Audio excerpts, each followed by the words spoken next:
Halo, assalamualaikum warahmatullahi wabarakatuh. Selamat siang, selamat sore, selamat malam semuanya. Berjumpa kembali dengan saya Hasan, owner Barongan Farm Tuban. Di kesempatan kali ini saya coba untuk sedikit mengupas tentang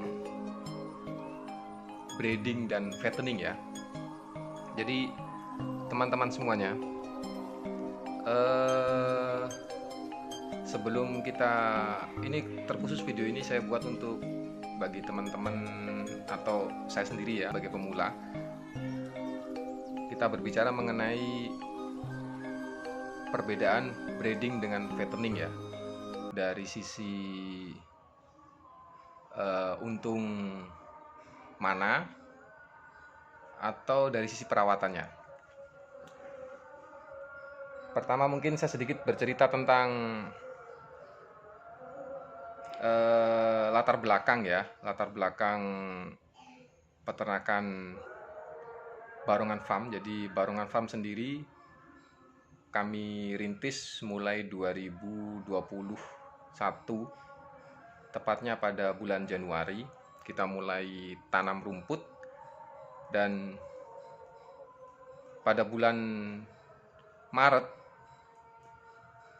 pertengahan atau April kalau tidak salah ingat, itu rumputnya sudah siap untuk dipanen, sehingga saat itu saya mulai membuat kandang. Nah, setelah kandang sudah selesai, saya lanjut dengan pembelian domba ya. Baik, jadi untuk teman-teman pemula, ini berdasarkan pengalaman yang saya alami ya gitu ya. Apa sih kelebihan dari breeding dan apa kelebihan dari fattening?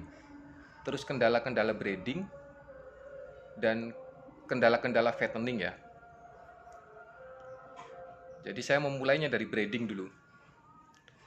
Awal saya merintis breeding ini jujur ya gitu, saya mulai dari ikut-ikutan gitu. Nah, ikut-ikutan tapi tanpa didasari dengan ilmu, ya bisa dibilang masih buta lah gitu. Tidak begitu paham tentang bagaimana beternak. Saya nekat waktu itu untuk membuat usaha peternakan.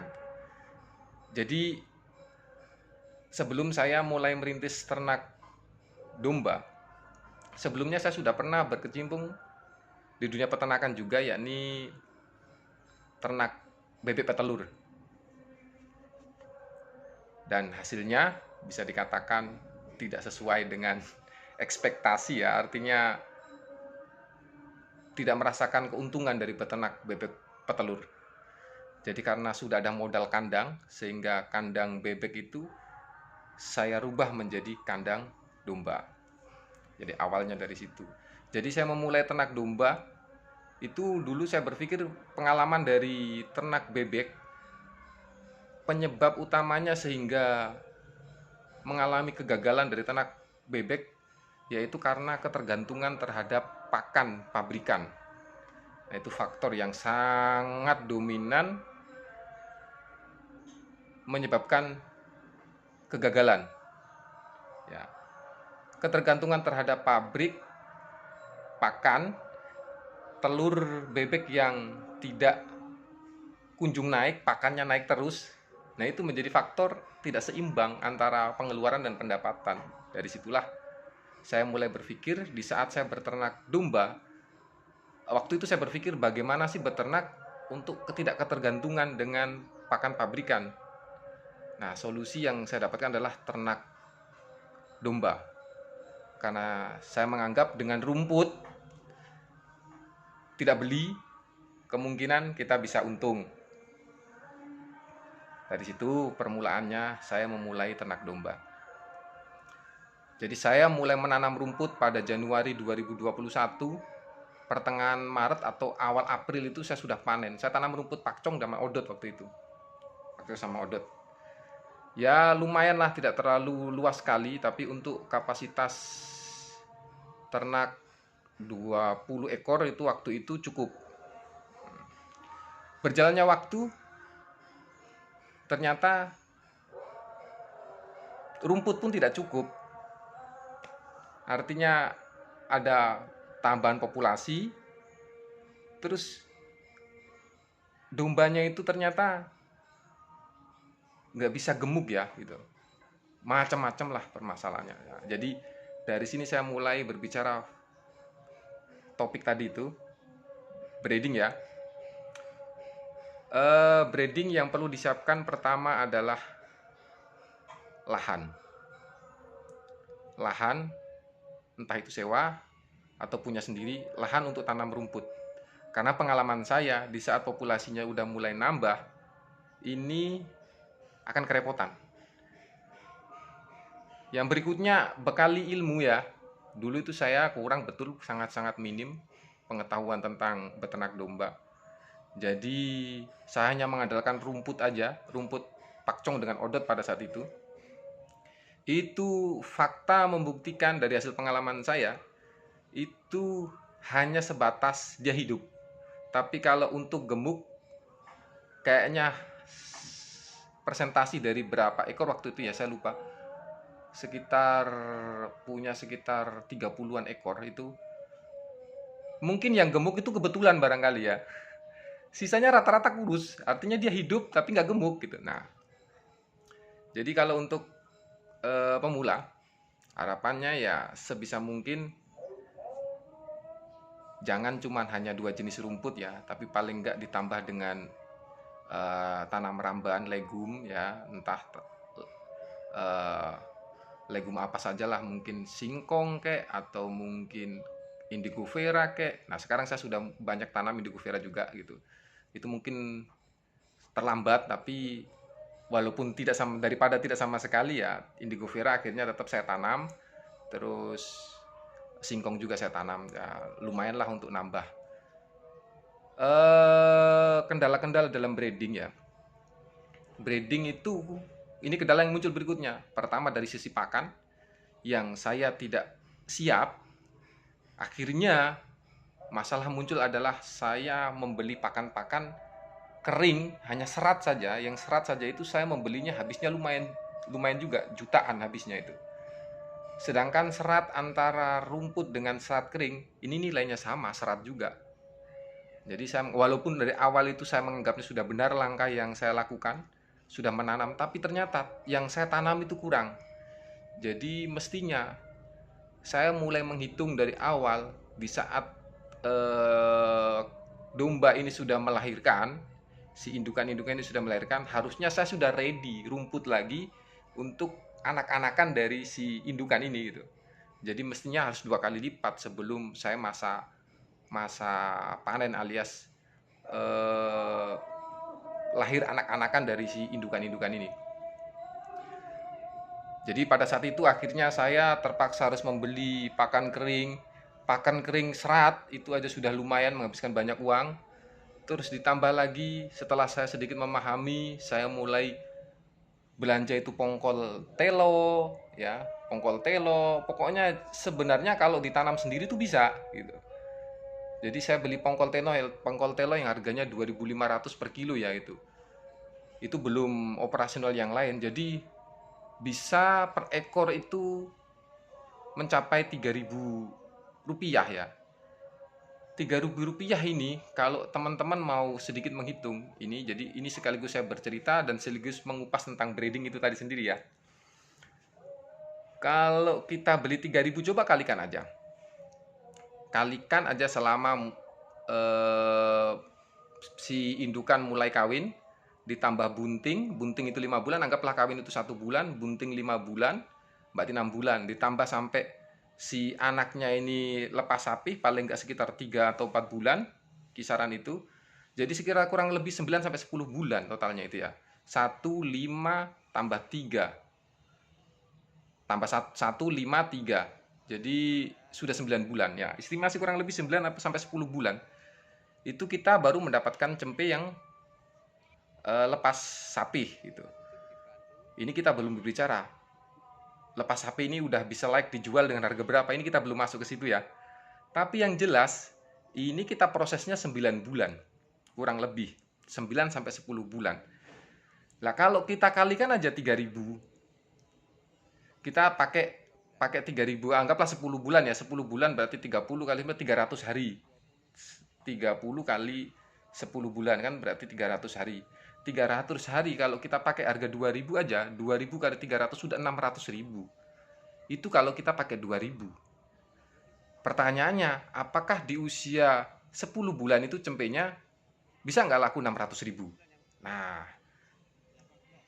ini kalau nggak stunting ya, syukur-syukur kalau nggak stunting, kalau nggak ada masalah, mungkin bisa 600.000. Kalau anaknya 2, mungkin bisa dapat lebih gitu keuntungannya. Tapi dalam berjalannya waktu untuk menuju ke sana, itu banyak sekali problem yang kita harus hadapi. Jadi saran saya di breeding, pakan sebisa mungkin itu di bawah dari 2.000. Tapi harus bermutu juga. Nah, jadi pertanyaannya, bagaimana ini? Di bawah 2.000 tapi bermutu. Karena nanti kalau tidak bermutu itu problem yang kita hadapi. Itu ada namanya indukan yang melahirkan tapi susunya nggak keluar, atau terlalu kekurusan ini si induk sehingga anaknya ini lahirnya juga nggak sehat. Ini kita mengalami, syukur-syukur kalau masih hidup sampai kita bisa menjual. Kalau berjalan setelah lepas sapi 2 bulan atau 1 bulan mati, kerugian kita 6 bulan di belakang yang kita sudah lalui, mulai masa kawin sampai dia bunting. Nah, ini kerugian. Kasih makan dia itu selama 6 bulan atau 7 bulan itu sudah kerugian sebenarnya. Nah, terus yang kedua, ini berkaitan dengan pakan kan, berarti nilai nutrisi yang ada dalam pakan itu benar-benar harus mencukupi si induk, terutama khususnya pada saat sebelum dia melahirkan dan pada saat dia menyusui. Ini sangat penting untuk diperhatikan. Nah, 2.000 kalau kita tekan 2.000, pakan 2.000, maka mau tidak mau sebagiannya yang serat itu harus tanam. Nggak bisa kita mengandalkan beli, karena beli sekarang harga serat itu rata-rata di atas 1.000, bahkan di atas 2.000 ada. Kangkung itu sekarang udah 2.500-an sampai 3.000. Rendeng kedelai itu juga harganya kalau pas lagi musim panen mungkin adalah ya di harga 1.600, 1.700. Tapi itu sekarang sudah mulai langka. Di daerah kami biasanya penghasilnya itu biasanya Bojonegoro ya, rendeng kedelai. Itu kalau musim panen ada yang mungkin 1.600, 1.700. Tapi itu kita sudah bersaing, sudah berlomba dengan yang lainnya untuk mendapatkan harga segitu, sudah mulai agak susah lah gitu. Kalau ndak lagi musim alias mungkin lagi susah-susahnya, itu rendeng kedelai aja itu di atas 2.500, 2.600, 2.700. Padahal ini hanya rendeng kedelai gitu. Terus berapa pakannya itu kan hanya serat saja. Makanya sebisa mungkin serat itu kita harus tanam sendiri ya. Jadi tetap kita kasih harga, mungkin rumput pakcong kita hargai 500 rupiah per kilo. Karena di saat kita nanam pun itu pun ada biaya nanam, perawatan sebagainya. Jadi tetap kita beli produk kita sendiri tadi itu rumput. Yang perlu kita beli dari luar itu mungkin karbohidrat atau proteinnya ya, mungkin di harga di indeks mungkin 1.500. Nah, itu mungkin terkait masalah serat ya, itu kita baru beli seratnya yang kita hargai ya, teman-teman ya. Makanya tadi kita tekankan sebisa mungkin serat itu kalau bisa kita tanam sendiri. Rumput-rumputan itu mulai induguve, pakcong, odot, gamma umami, red napir, banyaklah jenis-jenis rumput itu yang bisa kita tanam. Terus legumnya juga jangan lupa kita tanam, kaliandra, indigo vera, mungkin singkong, atau mungkin barangkali kita tanam pisang, daun pisang kita bisa juga pakai untuk pakan. Nah, sebisa mungkin legumnya 3 atau 4 jenis, rumput-rumputannya itu juga sekitar 3 atau 4 jenis. Idealnya seperti itu. Kalau bisa ya gitu, kita tanam, kita siapkan jauh-jauh hari sebelum kita membeli si dombanya. Jadi itu sudah ready dulu. Nah, jangka waktunya berapa lama sih? Setidaknya itu kita 6 atau 7 bulan lah kita persiapan untuk bank pakannya ini ya. Oke, itu masalah yang kedua, mulai dari pakan ya. terus apa tadi ya? Ledakan tadi ya, ledakan populasi tadi ya. Terus lahir yang bermasalah karena kurangnya nutrisi. Nah, kita lanjut. Terus yang kita hadapi itu tadi pembelian masalah eh, pakan tambahan ya, mungkin bisa dibilang konsentratnya dari protein sama karbohidrat sebisa mungkin itu kita di angka 2000 lah. Tadi kan saya mengatakan 1500-an lah, idealnya di 2000 lah paling nggak amannya. Jadi rumputnya kita hargai Rp500, rumput yang kita tanam sendiri tadi itu, hijauan-hijauan tadi itu kita hargai Rp500, karbohidratnya dengan proteinnya kita hargai 2000. Ya, kita mix dia jadi complete feed namanya. Atau paling enggak dalam penerapan pakannya bisalah di kita pagi kita mungkin pakan kering yang tadi itu karbohidrat dengan proteinnya. Kita sebut konsentrat ya, kita sebut konsentrat aja. Konsentratnya mungkin bisa pagi, terus hijauannya bisa siang dan sore barangkali, atau mungkin terserah teman-teman lah. Yang jelas itu tinggal kebiasaan aja si ternaknya, si dombanya mau dikasih makan berapa kali. Yang jelas idealnya pagi itu kita kasih yang kering, yang sentrat tadi itu. Nah mungkin siang atau sore atau malamnya kita terapkan hijauan-hijauan tadi itu. Itu pengalaman saya, ada perubahan dari ternak breeding saya. Jadi ADG-nya udah mulai bagus, terus di saat melahirkan susunya udah mulai bagus, besar-besar ambingnya, terus sudah minim namanya stunting ya, hampir hampir hampir tidak ada lah gitu yang stunting. Kalau awal-awal dulu itu yang saya cuman kasih hijauan tok itu, ternyata banyak yang stunting. Ada pernah itu stunting itu umurnya sampai 7 bulan itu, si domba ini tidak besar-besar, hanya mungkin sekitar tingginya mungkin nggak sampai setengah meter itu tingginya si domba itu. Nah itu. Terus yang berikutnya dalam hal bibit itu sangat penting dalam breeding ya. Kalau menurut saya, saran saya pengalaman saya ini, kalau bisa beli bibit itu sekalian yang bagus. Artinya jangan lokal. Saran saya ini. Karena waktu saya beli pertama pun lokal. Lokal, betinanya lokal, pejantannya pun lokal. Anakannya nggak ada yang besar. Itu bagian dari, menurut saya bagian dari kerugian. Sama-sama kita kasih makan loh ini. Tadi kita pakai harga 2000 sampai 3000 ya pakan ya. Itu kita estimasi sekitar 600.000 sampai 900.000 pakan ini ya. Selama sampai dia lepas HP sekitar 10 bulan. Lah kalau kita hanya beternak, kita hanya pelihara si indukan ini lokal, pejantannya lokal, saya berani bertaruh deh di daerah kalian teman-teman semua, bisa nggak menjual itu di angka 700.000? Saya pastikan sulit. Saya berani pastikan sulit. Ini pengalaman di daerah saya dan saya alami sendiri. Kita jual cempe lepas sapi apalagi betina, itu paling mentok-mentoknya itu harga 700.000. Itu udah bagus-bagus sekali harganya waktu itu ya 2021. Dan sekarang pun sekarang 2023 ini harga cempe betina yang lokal-lokalan ini ya, itu harganya pun masih sekitar itu gitu, belum terlalu mahal gitu. Jadi kalau kita pakai pakan seperti yang kita bicarakan tadi, dipastikanlah teman-teman rugi gitu. Ya kalau ada untung-untung sedikit itu kalau anaknya dua gitu ya, mungkin satunya pakan, satunya untuk keuntungan, itu bisa. Tapi kalau anaknya kita ngitungnya satu aja apalagi betina, udah pasti itu syukur-syukur kalau modal pakannya kembali. Nah bagaimana solusinya? Solusinya adalah carilah pejantan yang jenis pedaging, mungkin bisa Texel, Merino, atau syukur-syukur kalau bisa beli Dorper. Nah, ini yang lagi ngetren ya, atau mungkin awasi, ya tergantung teman-teman lah. Tapi yang jelas ini membawa gen yang bagus untuk si anakan nanti gitu. Jadi indukannya boleh lokal, tapi pejantannya sebisa mungkin yang bagus. Kok kenapa bisa begitu? Ini menurut teori dan praktek yang saya lakukan. Pejantan kemungkinan genetikanya nurun ke anakannya. Jadi 80% dia kemungkinan ikut bapaknya. Ini pengalaman yang saya lakukan. Ini akan berdampak kepada sisi penjualan. Karena di saat teman-teman sudah memelihara si cempenya ini umur 4 bulan, antara yang sudah crossing ya, sudah kawin dengan pejantan yang bagus, anakannya ini sangat beda sekali pertumbuhannya. Kalau yang lokal, pejantan lokal, indukan lokal, itu bobot paling bisa 15 kilo udah luar biasa gitu. Tapi kalau kita itu umur 4 bulan itu, umur 4 bulan itu 15 kilo udah luar biasa. Sudah super lah itu gitu. Apalagi kok makanannya nggak terlalu bermutu, yang dimakan si induknya, oh saya yakin si anaknya pasti bermasalah. Tapi kalau makanannya bagus, induknya pejantan lokal, indukannya lokal, ini mentok-mentok ADG-nya, mentok-mentoknya hanya di 15 kilo, itu selama 3-4 bulan itu.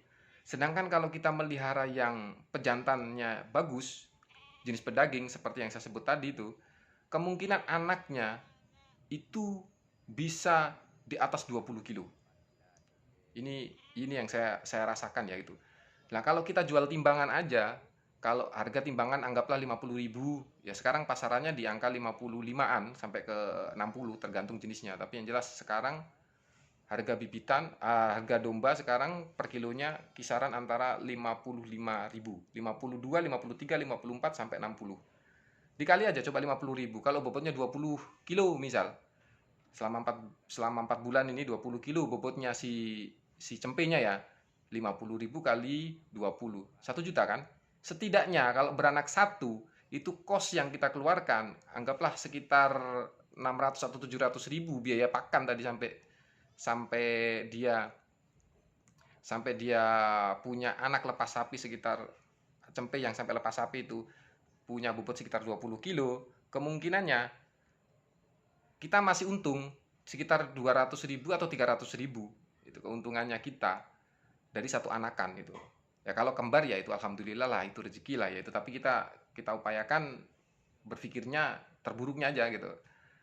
Nah, ini solusi mengatasi itu. Jadi kalau bisa teman-teman beli dombanya, kalau breeding itu indukannya, kalau bisa ya indukannya pedaging, pejantannya pedaging, indukan seperti Texel atau mungkin crossing apalah, atau mungkin Sulfok, atau banyaklah jenis-jenis itu. Banyak jenis-jenis domba ya gitu, yang pedaging itu. Sebisa mungkin jangan lokal, tapi kalau lokal, indukan lokal, pejantannya yang super sekalian itu kemungkinan akan tetap merubah genetik dari si anakan si domba tersebut. Ah, itu terkait breeding ya gitu. Nah, keuntungannya kita memelihara, kalau kita sudah bagus memeliharanya, saya buat ukuran gini aja, teman-teman, supaya agak lebih gampang. Anggaplah pakan itu kita menghabiskan angka 1 juta ya. Ini pakannya udah super ini ya. 1 juta. Silakan dihitung aja berapa itu. Mungkin per harinya anggaplah 4.000 gitu ya. 4.000 kalikan 300, 300 hari anggaplah 1.200.000 ya. Berarti pakannya 1.200.000 selama 10 bulan. Anggaplah seperti itu. Ini pakan udah pakan kering semua ini, udah pakan bagus semua ini. 4.000 itu menurut saya sudah sangat bagus, sangat ideal ya. Teman-teman memelihara indukannya itu 30 ekor. 30 ekor indukan Texel. Terus beli pejantannya F1 Dorper, atau mungkin kalau bisa beli pejantannya yang full blood ya, full blood, daripada kita membeli yang tanggung-tanggung. Anggaplah kita berpikir agak sedikit gila ini ya. Indukannya Texel 30 ekor, pejantan full blood 1, harganya 35 jutaan sampai 40 juta.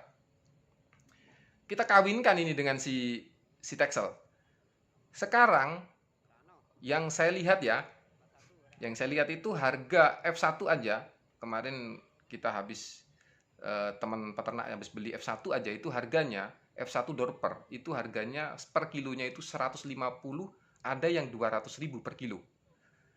Saya pakai ukurannya 150.000 aja lah ya, 150.000 aja. Misal kita punya cempe yang tadi perawatannya 10 bulan tadi itu, indukan mulai kawin sampai bunting 5 bulan, sampai lepas sapi anggaplah umur 4 bulan, jadi 10 bulan. 10 bulan kita anggaplah si anakan dari si full blood yang tadi ini kawin dengan Texel, bobotnya itu 20 kilo. 20 kilo, kalau harga per kilonya aja itu 150.000, 150.000 kalikan 20 kilo, berarti ketemunya berapa itu? 3 juta ya. 3 juta rupiah. 3 juta rupiah kita potong dengan biaya pakan tadi itu sekitar 1.200.000. Berarti masih ada sekitar 1.800.000. sisa dari pengeluaran tadi itu. Jadi sama-sama beternak domba, daripada kita membeli jumlah lokal-lokal yang begitu banyak, kita hanya kuantitas aja itu jumlahnya banyak, apalagi pejantannya tidak begitu berkualitas, kita akan rugi di pakan. Kita tetap membiayai pakan yang begitu banyaknya karena ini semua butuh makan. Anggaplah 100. Beli domba lokal harga 1.500.000-an misal. Itu kalau kita beli 50 ekor atau mungkin 100 ekor begitu, mungkin karena melihat jumlahnya supaya banyak begitu ya. 100 ekor sudah 150 juta kan. Nah, kalau 150 juta ini belum kita, baru bibitnya aja, belum kita membeli pakan dan sebagainya. Sedangkan rata-rata kalau kita lokal tadi itu kita pakai hitungan, anggaplah 300.000 keuntungan ya. 300.000 dikalikan, anggap dia beranak satu-satu ya. 100 ekor tadi beranak satu-satu, berarti 100 ekor yang kita bisa jual. 300.000 dikalikan 100. Berapa itu ya? 30 juta. Ya, 30 juta. 30 juta. Itu kalau 100 ekor. Kalau untungnya 300.000. Lah kalau kita dorper tadi itu dengan kawin silang dengan si Texel, kita hanya butuh 30 indukan, anggaplah seperti itu tadi ya. 30 indukan. Per ekornya tadi aja sudah untungnya 1.800.000. 1.800.000 dikali 30 ekor. 1 jutanya aja 30 ekor sudah 30 juta gitu. 800-nya dikali 3 24 ya. Berarti kan sekitar 50 jutaan gitu. Jadi saya pikir antara jumlah yang begitu banyak tadi 100 yang lokalan dengan yang tadi itu kita pasti kita akan irit dari sisi biaya tadi pembelian bibit. Terus irit juga operasional, pakannya juga tidak terlalu banyak. Keuntungan tidak beda jauh, bahkan bisa lebih tadi kalau kita hitung kasar aja ya. Kita hitung kasar aja bahkan lebih dari harga, lebih dari keuntungan yang 100 ekor tadi yang lokalan. Nah, ini untuk breeding. Dan peluang untuk penjualan saya pikir untuk saat ini ya sangat terbuka luas ya. Tinggal nanti masuk kita bagaimana market atau cara kita mempromosikan produk kita ini agar kita bisa menjual F1. Tadi kan anakan dari Texel dengan si full blood, anggaplah tadi itu Dorper ya, itu kan anakannya jadi F1. Tinggal di situ yang mungkin nanti kita perluas jaringan, barangkali teman-teman mungkin membeli di tempat yang bisa diajak kerjasama, bisa juga seperti itu. Jadi di saat kita membeli full bloodnya, contoh kita buat kontrak, tanda tangan kontrak, mungkin barangkali kalau dia mau membeli F1 dari yang produk kita yang nanti setelah kita mempunyai anakan-anakan dari full blood yang kita beli. Jadi kita bisa membuat seperti itu. Perbanyak relasi lah, perbanyak relasi. Karena saya pikir saat ini lagi tren ini tidak akan lama. Pada saatnya nanti juga akan turun tren ini gitu. Jadi cuman itu akan lebih baik kita beternak yang seperti itu dibandingkan kita harus yang lokal-lokal tadi itu. Jadi pertama untuk breeding, siapkan lahan, hijauannya disiapkan dulu, ilmunya benar-benar dikuasai. Ilmu beternaknya ini mulai dari pemilihan bibit tahu, terus cara menangani penyakit-penyakit tahu, minimal ikut pelatihan lah, pelatihan-pelatihan, workshop-workshop yang diadakan, minimal ikut dulu, terus kunjungi farm-farm atau kandang-kandang yang ada sekitar teman-teman yang sudah berdiri setidaknya di atas 5 tahun itu silakan dikunjungi. Nah, silakan bersilaturahmi di sana. Itu akan nambah ilmu.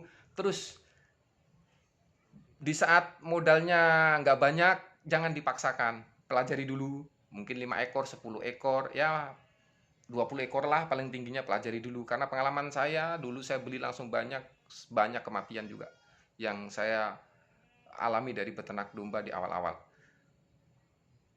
Itu terkait masalah breeding ya gitu ya. Jadi sebisa mungkin ini pengalaman saya sampaikan agar teman-teman mungkin bisa belajar dari pengalaman saya. Jangan silau dengan apa yang dilakukan oleh orang lain ya. Karena biasanya seperti itu tuh kita akan terjerumus. Selanjutnya kalau fattening, ya kita masuk ke fattening. Fattening itu keuntungannya tidak terlalu besar ya. Fattening itu apa sih? Fattening itu adalah penggemukan. penggemukan dari domba yang kurus jadi gemuk dalam waktu tertentu, atau domba kecil yang tidak terlalu besar kita gemukan dia sambil ikuti pertumbuhannya dalam waktu yang durasi yang tidak terlalu panjang. Jadi fattening itu cenderung di bawah 6 bulan lah gitu, durasinya cukup pendek. Fattening yang kami lakukan di Barongan Farm Tuban, kita hanya sekitar 80 hari. Ada yang 80 hari, ada yang 90 hari alias 3 bulan. Bahkan ada yang 75 hari kita lakukan. Kita tergantung lihat bibitnya ya gitu. Bibitnya yang kita lihat. Kalau bibitnya masih kecil-kecil biasanya kita agak perpanjang. Tapi kalau bibitnya udah darah-darah alias udah speknya udah bagus, biasanya kita cuma hanya 2,5 bulan. Itu kita udah panen. Fattening itu untuk perputaran sangat bagus. Perputaran uang itu sangat bagus. Karena di saat pakan kita beli, pakan itu juga yang keluar nanti akan jadi uang. Tergantung ini, gitu kan itu. Perawatan teman-teman. Jadi daging atau tidak ini si pakan ini. Makanya dalam fattening itu kiat pertama yang harus diperhatikan adalah bibit. Sebisa mungkin beli bibit, jangan ada bibit yang stunting ya. Karena ada stunting, ada kunting, kuntet, ya, kecentet, ya, itu bahasa-bahasa yang ada di kami ya gitu. Stunting ini biar dikasih makan berapapun dia nggak akan naik, perutnya aja yang buncit gitu. Tapi posturnya nggak akan pernah bisa besar, lambat sekali, dan ini pasti akan menyebabkan kerugian dalam fattening. Fattening juga itu ada perbedaan perawatan antara ekor gemuk, semi, atau yang domba-domba biasa. Cenderung kalau yang jenis-jenis ekor gemuk atau semian ini pertumbuhannya sangat cepat. Bahkan dalam waktu, saya pernah itu dalam waktu 2,5 bulan, 80 hari ya. 80 hari itu ADG satu ekor domba ini gitu, itu bisa naik sampai 8,3 kilo. Pakan yang sama yang saya berikan kepada yang jenis biasa, yang lokalan, dengan yang jenis yang ekor semian atau ekor gemuk ini pertumbuhannya beda sekali gitu. Dan itu sangat berpengaruh genetika ternyata gitu. Nah, kenapa sih kok bisa begitu? Namanya kita perumpamaan begini. Kalau ini ban anggaplah ban ya, atau mungkin kita ngisi di gelas ini padat gitu. Kalau kita isi, kalau gelasnya udah penuh pasti tumpah. Nah, seperti domba pun seperti itu. Kalau lokal, anggaplah seperti kita mengisi air dalam gelas. Kalau udah penuh ya udah sampai segitu dia nggak bisa terlalu besar karena dia kapasitasnya penuh, udah nggak bisa, karena tulangnya apa semuanya itu dia ukurannya speknya cuma segitu, agak lambat sekali gitu. Nah, beda dengan kita mengisinya mungkin di balon. Nah, ini balon kita simulasikan balon ya, ini untuk domba jenis pedaging seperti tadi itu Texel, Merino, atau mungkin ekor gemuk, atau mungkin Dorper. Itu kita anggap simulasikan seperti dia balon. Jadi kita ngisi air di balon, itu dia akan sepanjang spek balonnya ini belum bener-bener ini, dia akan melar terus gitu, akan ngisi terus. Nah, ini perbedaannya dari dua jenis domba ini ya. Namun itu bukan berarti mempengaruhi apa ya, kalau ternak fattening lokal rugi, enggak. Tetap ada keuntungan sepanjang perawatannya bener dan pakannya bener. Jadi yang membuat si domba itu bisa bertambah bobotnya itu ada dua faktor yang paling dominan di fattening. Satu itu memang jenis dombanya. Yang kedua itu pakannya, atau dibalik terserahlah, pakannya dulu bagus, bibitnya bagus. Nah, ini dua ini tidak bisa dipisahkan. Jenisnya bagus, misal jenis dombanya bagus, tapi kalau pakannya nggak bagus, cuman isi serat tok misal, mau dipaksakan gemuk ya nggak bisa, berat sekali. Atau mungkin pakannya bagus tapi dombanya domba lokal, ya mentok segitu-gitu aja gitu, tetap dia naik karena terdorong tadi itu pakannya bagus. Cuman perbedaannya antara pakan domba yang bagus bibitnya dengan domba yang biasa itu beda. ADG-nya sangat beda jauh lah gitu. Di fattening pertama pemilihan bibit itu sangat penting. Dua, treatment ya. Di saat domba datang itu benar-benar harus disiapkan kandangnya, dipisah ukurannya, yang besar dengan yang besar, yang kecil dengan yang kecil. Karena itu berpengaruh nanti kalau domba yang besar dicampur yang kecil kalah di saat makan. Nah itu mungkin biasa kami ya lakukan itu biasanya cuma 3 atau 4 per petak gitu, kita batasin sampai di situ. Jadi yang kecil-kecil bobot berapa 10 kilo atau mungkin 11 kilo sampai ke 15 kilo kita jadikan satu.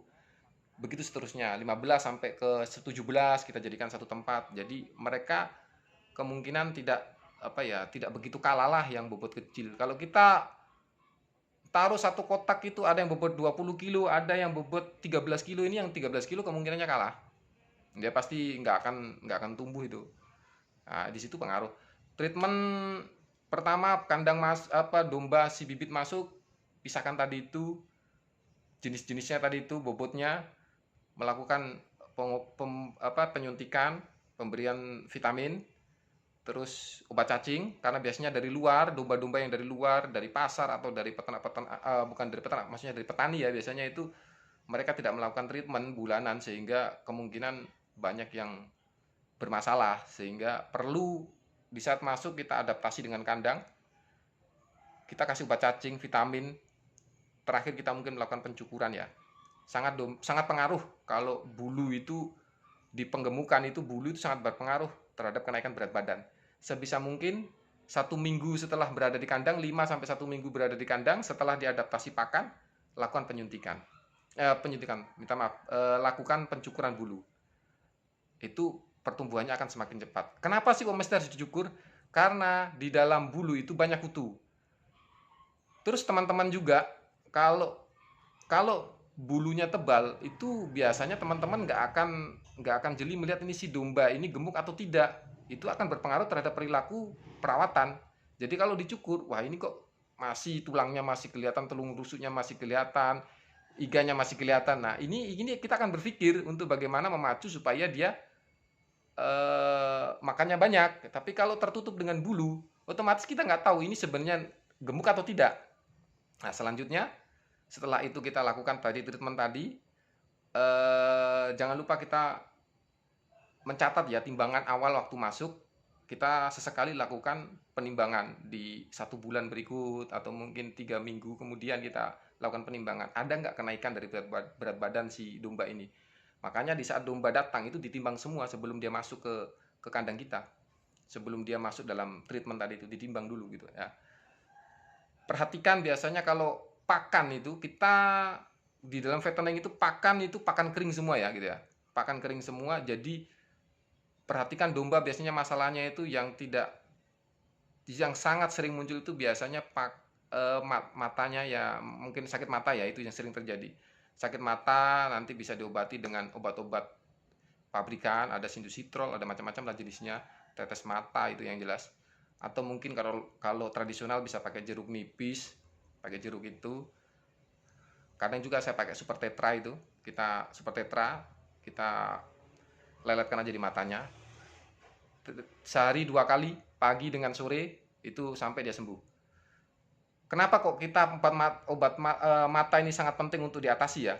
Karena di saat dia sakit mata dan teman-teman tidak langsung respon melakukan pengobatan, ini nanti akan berpengaruh terhadap nafsu makan. Sedangkan di fattening itu kita ditarget oleh waktu. Di saat kita membiarkan hal seperti itu terjadi, kemungkinan berat badannya dia akan turun. Syukur-syukur kalau cuman tidak mau makan, kalau turun ini kan jadi masalah. Bobot di awal misal kok 15 kilo, kena penyakit mata selama 7 hari, itu turun itu kalau dia tidak makan. Nafsu makannya berpengaruh, kalau bisa dia nunduk, itu mungkin sakit barangkali ya, itu matanya ya, kepala, jadi dia nafsu makannya itu turun. Nah ini teman-teman harus segera atasi. Terus berengan, itu orbs, atau mungkin telinga biasanya kan ada gudik ya, itu biasanya telinga-telinganya itu kelihatan itu. Segera atasi, pakai ada suntik Vermectin, macam-macam lah jenisnya itu. Ada juga yang obat oles juga ada. Segera atasi hal itu karena itu menular. Jadi teman-teman harus peka di saat kita fattening ya. Ya bukan hanya fattening saja, di breeding juga seperti itu. Cuman ini sangat berpengaruh terhadap nanti penjualan kita. Berani nafsu makan turun, itu teman-teman akan mengalami dihantui dengan kemungkinan kerugian. Mungkin ada yang berat badannya cepat sekali naik, tapi karena ada 1-2 yang dia tidak naik, malah cenderung turun, ini akan keuntungan dari yang gemuk tadi itu akan mensubsidi yang kurus. Nah ini akan menjadi keuntungan, bukan jadi keuntungan lagi, akan menjadi kerugian. Ya syukur-syukur kalau bisa semua itu naik ya. naik semua berat badannya itu. Pengalaman kami di domba lokal itu kisaran 3 kilo atau 2 kilo setengah per bulan kenaikannya. Nah, cara menghitungnya seperti apa? Ya, ini tadi itu pemilihan bibit, perawatan. Kita masuk penjualan dulu. Penjualan, jangan teman-teman melakukan fattening apabila belum punya kenalan tukang jagal. Ini saya langsung aja ke intinya. Sebisa mungkin teman-teman harus punya permintaan dulu yang mampu untuk membeli kapanpun, baru teman-teman fattening. Yang terjadi rata-rata di penggemukan itu mereka gulung tikar, gulung kandang itu karena dia sudah melakukan penggemukan, tapi dia belum tahu pasarnya, dia mau jual kemana ini. Setelah udah waktu jualnya udah tiba, baru bingung mencari pembeli. Sedangkan di fattening itu ada batasan, di saat domba ini benar-benar udah gemuk, dia ini mestinya harus langsung dijual. Karena di saat udah gemuk, nanti yang muncul tuh kita akan mengalami kerugian. Karena dikasih makan tiap hari, kalau udah gemuk biasanya itu tidak terlalu signifikan. Jadi antara pengeluaran pakan dengan kenaikan berat badan di saat udah mentok itu biasanya lambat sekali, dan disitu akan terjadi kerugian. Makanya di fattening itu jangan terlalu lama. Di saat udah penuh, udah padat, ya udah langsung dieksekusi dia. Karena setelah dia gemuk biasanya itu akhirnya mulai tumbuh. Nah, tumbuh ini kan tulang yang harus ditarik. Ini biasanya lambat, teman-teman ya. Beda dengan di saat kambing atau domba yang kurus digemukan, itu dia ngisi daging itu cepat dibandingkan yang numbuh. Nah, numbuh ini lambat, pertumbuhan itu lambat. Lebih cepat gemukin dibandingkan numbuhin. Nah, makanya durasi kita jangan lama-lama. Di saat sudah fattening, ada target waktu yang sudah kita tentukan untuk kita menjual. Makanya di saat menjual, sebelum fattening harus sudah punya relasi untuk menjual produk kita. Itu yang harus disiapkan di fattening. Jangan coba-coba teman-teman, ini pengalaman ya, jangan coba-coba teman-teman sudah fattening baru nyari pembeli, repot. Syukur-syukur kalau dapat ya, itu rezeki teman-teman ya, tapi kalau nggak dapat, itu akan ada pengeluaran terus. Dan di saat tidak dikasih makan yang sejenis, misalnya udah 3 bulan nih, kok belum ada pembeli, ini biasanya rata-rata 3 bulan itu udah kalau pakannya bener itu udah bener-bener padat loh, udah padat dia itu.